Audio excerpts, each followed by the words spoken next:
Hello, boys and girls. Today's book is called Free for You and Me. And this is something really, really important. And you'll see up at the top what our First Amendment means. There are 5 things that it promises to all Americans. So let's see what they are. Our country's free. What does that mean for you and me? And here we've got 2 people having an argument. The boy says, "You can't say that." "Yes, I can. It's a free country," she says.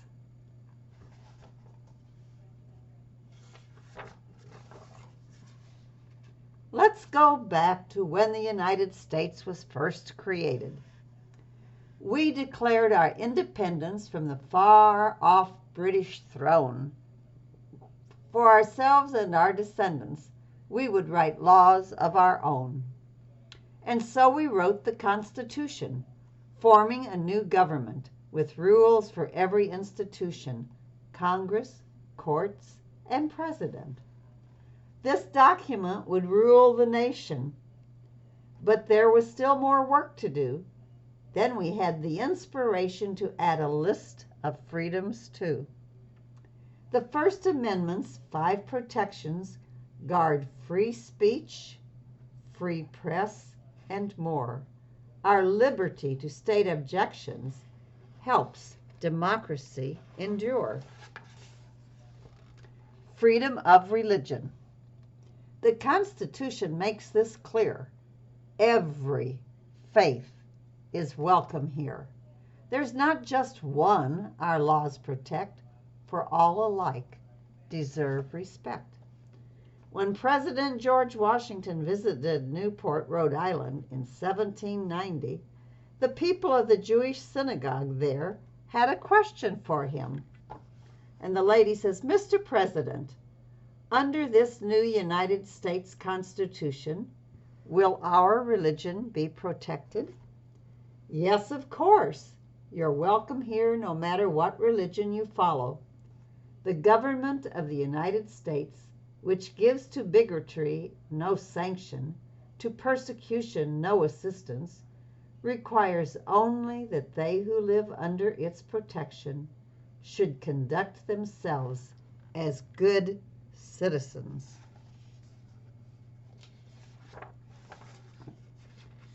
This means that each of us can pray and celebrate in our own way.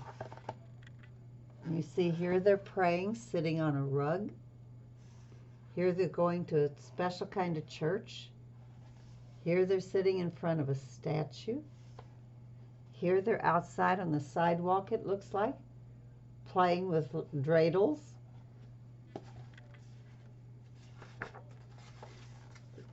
Freedom of speech. Because no one is always right, our founders wisely stated, "We'll make sure everyone can speak so thoughts can be debated."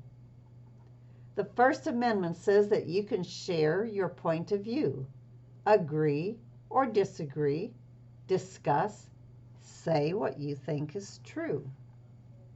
In 1798, Congressman Matthew Lyon was arrested for criticizing President John Adams. And here he is in jail. "I was in jail for 4 months for insulting the president." That's wrong. I have freedom of speech, and this is John Adams.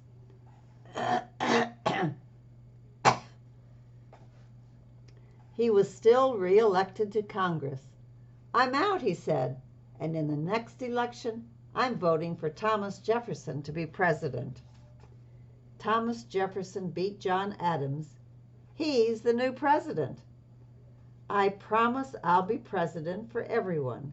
Oh, and by the way, the First Amendment guarantees that Americans have freedom of speech.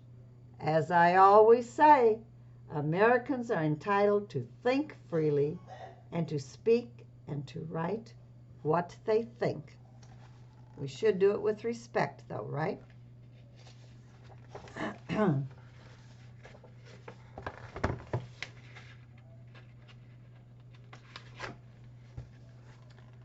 And if we listen carefully to one side, then the other, we'll have the chance to understand and learn from one another. Here the boy says, "That book looks boring, but I like that book. Can't we read it, please? I can say what I think about it." "Of course you can. It's a free country." "If you haven't heard the book, how do you know if it's good or bad?" "Mr. Vargas, please read that book to us. Then we will know if we like it or not." Freedom of the press. In a democracy, people need news, facts to consider when forming their views.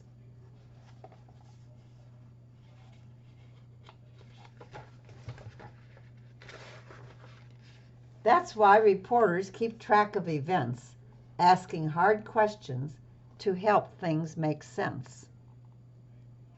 They tell us the facts of the world on our screens and on podcasts, in papers and news magazines.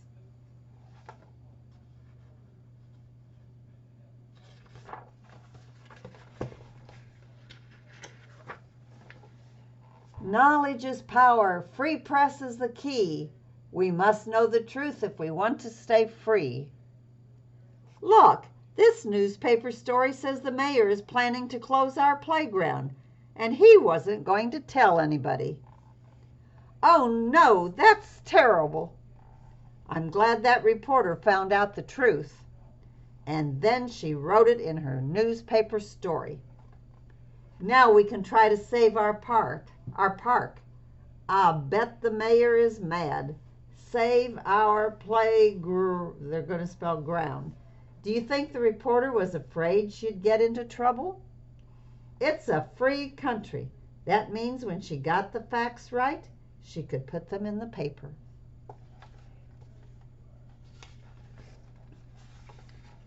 Freedom of assembly. That means getting together. Freedom of assembly means Americans can show with marches and with rallies what they want the world to know. We want change now. Hear our voices.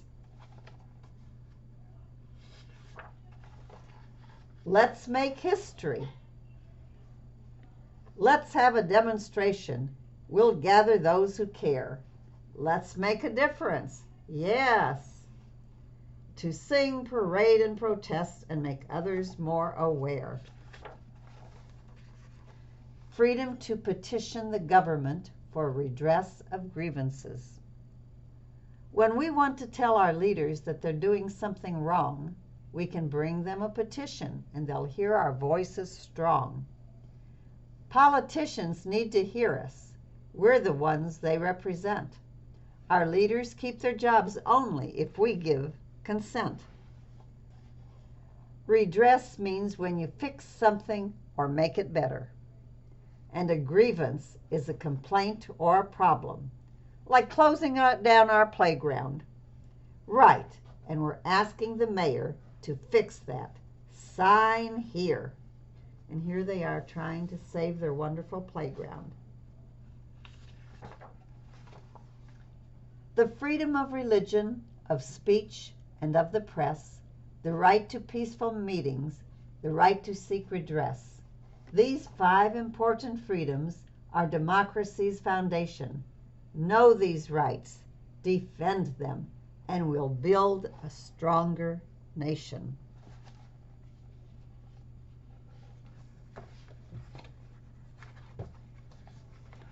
And that's the book, Free for You and Me. Now in the back, there's a whole section that you can read with more information. So that's our story today, Free for You and Me. Even as children, we need to grow up learning what our Constitution is all about, learning what it means to live in a free country where we can say things and do things and ask for help. Okay, boys and girls, I will see you in another book.